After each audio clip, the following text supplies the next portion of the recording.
Hey everybody, it's Silver Seeker, and we are going to be talking about today, wait for it, silver. Ha! It's almost like this channel is primarily about silver stacking, and we talk about silver on this quite a bit. But today specifically, I want to refer back to a video that I recorded last week. It was one of my Driving with Seeker videos where I kind of rambled while I was in the car, and I talked about why you don't necessarily want to see silver hit $100 an ounce. So if you haven't seen that video yet, I'll put a link to it down below. So maybe if you want to go watch it or reference it to come back to this one, you can do so. You can go watch that and then come back.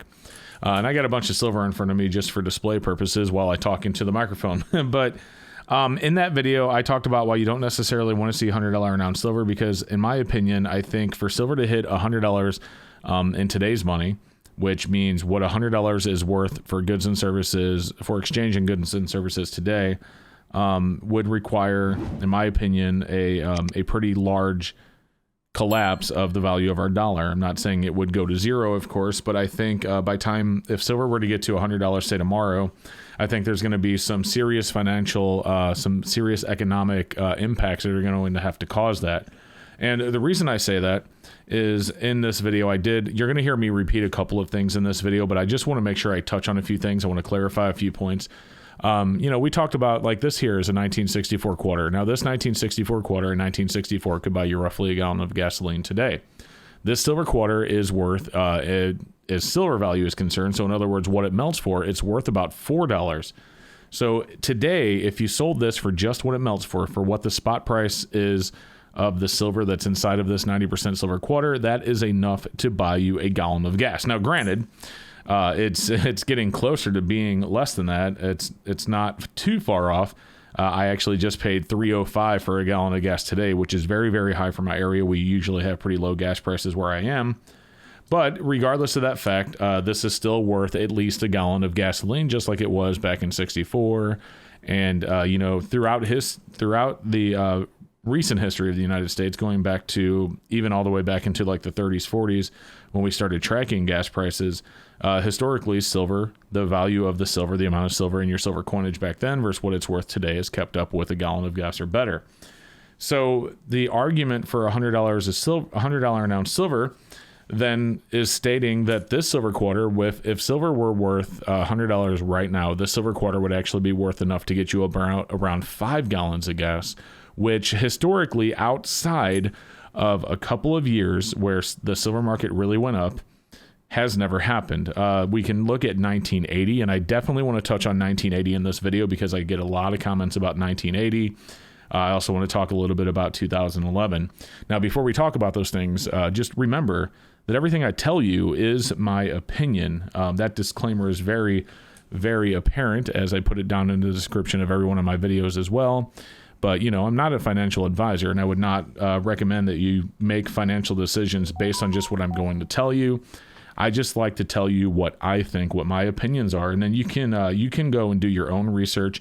I spend a lot of my time doing a lot of research. I read papers, articles. I talk to experts in the field. I love to talk to coin dealers at coin shows, even on the phone, and just to kind of get some insight, from the front lines, from like the local coin shops and from the dealers at the coin shows.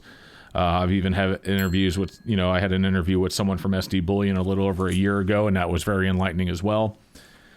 But anyway, I definitely take a lot of time. I spend a lot of time researching the markets, just watching the markets, learning about history when it comes to the value of silver and gold and other commodities. And I just like to share the opinions that I have formed through all the ingestion of all that data with you. That doesn't mean that you should do what I'm doing or do what I think that, that doesn't mean you should do what I'm doing. If I told you to jump off a bridge, obviously you wouldn't do that. So anyway, that being said, that out of the way, let's talk about 1980 a little bit. And the reason I want to bring up 1980 is because on that video specifically, I got multiple comments about how silver actually was already over $100 an ounce if you adjust for inflation by looking back at 1980. And what they're talking about is 1980, March 26th was around the peak of it. 1980, silver hit almost $50 an ounce. Now, if you adjust that for inflation in today's dollars, that does equal around $160 $60 an ounce, I believe, is the official number, somewhere in there. I don't think anything's 100% accurate, but it's definitely over $100 an ounce if you adjust for inflation for what silver was worth in 1980 versus what it is today. But there is a thing that you need to remember about the silver price in 1980. So starting in the early 1970s and really pushing in 1979 and early 1980, the Hunts brothers were actually trying to corner the silver market. In fact, believe it or not, at one point, they were estimated to have held at least 1/3 of the world's supply of silver. Just these three brothers, the Hunt brothers, worth billions of dollars. In fact, March 26th of 1980, the Tiffany's actually took out a full-page New York Post ad, basically slamming the Hunts brothers for causing the price of silver to skyrocket, and by, as a result, people having to pay more than they should have to pay for an ounce of silver or for, their silver jewelry or whatever it is. I imagine coming from somewhere like Tiffany's, where they make a lot of silver jewelry even back then, that was a pretty big deal to them. And so, again, a full-page ad on March 26th of 1980, and then on March 27th of 1980, you had the what they call Silver Thursday, which is basically when the market started to crash, and it crashed hard. As a result, the Hunt brothers ended up losing billions of dollars, eventually had to file for bankruptcy. Around a decade later or so, they ended up completely filing for bankruptcy, which at the time, and still may actually hold the record, at the time was one of the biggest bankruptcy cases in the state of Texas. So you can't, the reason I bring up that story is because you can't really look at 1980 as a good example of why silver was actually $100 an ounce, because that was a very special situation where the market was cornered, and they were basically, you could really look at it as the original silver squeeze, 1980, if you think about it, just by three brothers with billions of dollars of silver. The second they started missing margin calls, gone. A lot of worry in the markets, the commodity markets. There was a whole lot of turmoil from, as an after effect of that, and it actually led to new regulations in the commodities markets as well. So then we fast forward to 2011, the next time that it almost hit $50 an ounce. Now, this was not a market cornering scenario like in 1980, so it's a little bit better of an argument. Still, adjusted for inflation, it only puts it around $60 or so, which is much closer to where silver probably should be valued if you look at the value of silver today versus back then, and then you also include the fact that silver does have industrial uses, way more industrial uses than it did even back then. Solar panel technology, although they are looking at technologies that replace the silver in solar panels with copper, and if they ever get to the same or equivalent efficiency of using copper instead of silver in those solar panels, then they're probably going to change over to silver. But still, 2011 was the result of a lot of the same things that we worry about today. If you think about it, we're worried about rising inflation fears. There's a huge increase in the demand for physical silver bullion as a result. And we're looking at premiums, and in 2011, the premiums went up as well on physical silver. But today, not including some, dips and valleys, we're sitting at 22, but we spent years in the 14 to 17 range. And we even had it get down as low as 12 if you look at the whole COVID scenario. When the pandemic started, remember the markets were like crazy and everything was dropping because everyone was just trying to get cash. So, those are really only 2 years that it ever got really close, and both times it crashed really, really quickly. And so, the question, one of the guys pointed out, he said, "Look, Seeker, don't tell me you wouldn't sell your silver at $100 an ounce," which is what I said in that video.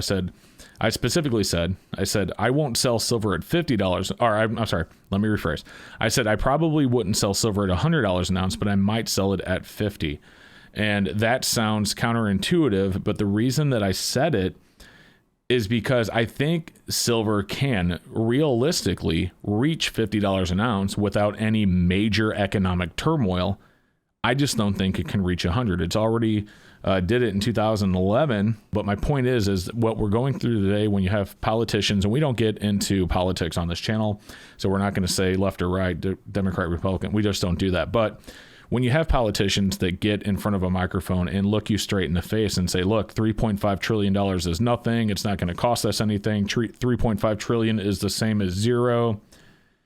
you really have to kind of wonder where their ideas come from in regards to economic policies, because that is scary. I don't know in what world 3.5 trillion with a T dollars equals zero, but you know, I guess they're like, well, we'll just take it out in taxes, and that's why it's not going to cost. Who's it not going to cost zero to? Because it's certainly going to cost the American taxpayer money. If you're gonna get that money back through taxes, then it is costing more than zero to the American taxpayer. I just, the whole thing just doesn't make any sense. Like, you can say whatever you want about, what you believe. How knowledgeable I am in regards to financial markets and whatnot, but at the end of the day, you'll never see me get in front of a microphone and tell you, hey, $3.5 trillion is the same as zero, because it's never going to happen. So I do think that realistically, silver could see $40, $50 an ounce again. I'm not saying tomorrow. I'm not saying next year. Gosh, who knows? Maybe we're going to go through major inflation and people are going to start trusting in this stuff like they should be. And as a result, you're going to see the numbers start to go back up. And that's why I hold a lot of silver. I actually had a guy comment. He said, Seeker, don't tell me you wouldn't sell it $100 an ounce, because you already sell silver. Sell silver in your auctions and on your website through the Cool Stacks boxes and stuff like that. But I have silver that I do not sell. Like, you guys have seen this exact Kit Kat bar, and I have more stuff like this. But you have seen this exact Kit Kat bar and this exact 10-ounce Kit Kat bar and this exact kilo bar in multiple videos. Why do you think I have them in multiple videos? Because this is silver from the stash that, I stack silver as well, just because I happen to do some YouTube auctions and I have some stacker boxes to help support the channel and allow me to, spend a lot of my time on what I do, doing these YouTube videos and all that. Doesn't mean that I don't also stack and have silver that I have no intention of selling. And stuff like this is exactly that. Sure. Yeah, of course I do have some silver I sell, but I generally just replace it. So I have more for those boxes and things like that. So this is the kind of stuff I'm talking about. Like, if silver hit 50, I would consider selling this, because some of it, not all of it. In no way would I sell all of it, but I mean, I might sell 10 or 20% of what I have at $50 an ounce and hope that it goes back down into the 40s or 30s so I can rebuy it again. But I wouldn't sell it. I wouldn't sell it all at 50. I would sell even less of it, probably none of it, if I just woke up tomorrow and it was 100. Like, if I woke up tomorrow and silver was $100 an ounce, I wouldn't sell any of it. If I woke up tomorrow and it was 25 and then it slowly creeped up to 50, then I would consider moving a little bit of it so I can catch that ride, sell some of it at the top, buy it when it goes back down. But like I said in that other video, and I'll say it in this one again, and regardless of whether or not you disagree with me or whatever, I firmly believe that if silver shoots up to $100 an hour as quick as everybody wants it to, there are going to be way more things to worry about than selling your silver. There's going to be a lot going on that, hopefully we don't have to deal with. There's going to be a lot of people hurting, and I don't know about you, but personally, I don't want to watch the world burn. So I don't know. Anyway, this is just kind of my ramblings and thoughts, unedited, kind of like a riding with Seeker, except I'm not in a car right now because I don't have anywhere to go and gas is over $3 a gallon. So riding with Seeker videos would specifically only be if I'm already on the way somewhere, because if I just took a ride for an hour just to record a video, I'd spend $10 just in gas plus wear and tear in the car. But if I'm actually going somewhere, and then I'll throw the GoPro up and talk to you, but I'm not going anywhere right now. So I figured, what the heck, I'll just get in front of the microphone, put some silver on top of the desk here, and have a chat. So like I said, guys, let me know what you thought down below. Do me a favor, if you are new here, if you haven't done so yet, make sure you're subscribed. If you like videos like this, if you want to learn more about my thoughts on silver and silver stacking, definitely make sure you hit that button. More than 50% of the people that watch my channel are actually not subscribed, so I do implore you to go down there and check. And outside of that, guys, thank you again so much for watching. I hope you enjoyed the video, and we'll see you next time. Hey guys, thank you so much for watching. I hope you enjoyed the video. I did leave a video above. You can check out if you haven't seen it yet. I also want to give a huge shout out and a huge thank you to my awesome channel supporters scrolling right there on the right hand of the screen. Thank you so much for watching, and we will see you in the next one.